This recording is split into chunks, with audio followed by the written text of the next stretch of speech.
Vous voyez la maquette du pavillon de Monaco, pavillon actuellement en construction à Milan pour l'exposition universelle dont le thème est « Nourrir la planète, énergie pour la vie ».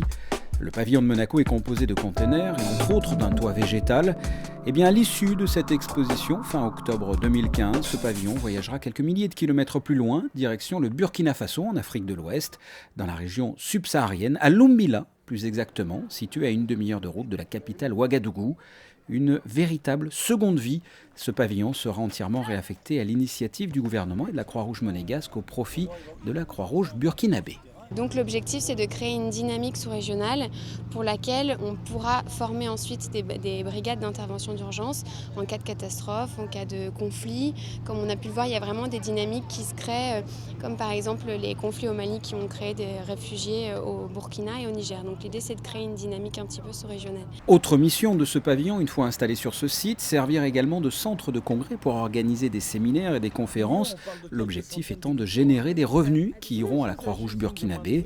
Et enfin, troisième mission de ce pavillon, créer un centre de formation professionnelle à destination de jeunes filles, des jeunes filles qui recevront une formation dans le domaine de l'hôtellerie.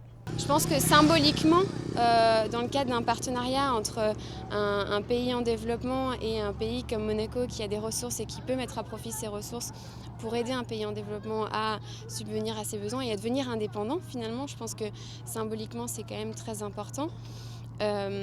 Et enfin parce que ça oblige aussi la Croix-Rouge à trouver des financements extérieurs et donc à créer des partenariats avec des entreprises et à développer cet aspect de bailleurs de fonds privés qu'on voit de plus en plus se développer, notamment dans le cadre de la responsabilité sociale des entreprises. Formation au premier secours, formation professionnelle, mais également centre de congrès. Ce projet est très attendu dans le domaine de Lumbila. Je dois dire que c'est un projet très important. Nous n'avons jamais eu un tel projet à la Croix-Rouge burkinabé, ce qui veut dire que c'est vraiment sur ce projet que nous investissons tous nos espoirs de manière à ce que cela puisse se concrétiser. C'est pour dire que c'est vraiment un projet qui va avoir plusieurs intérêts, non seulement pour la société nationale, mais aussi pour les populations les plus vulnérables.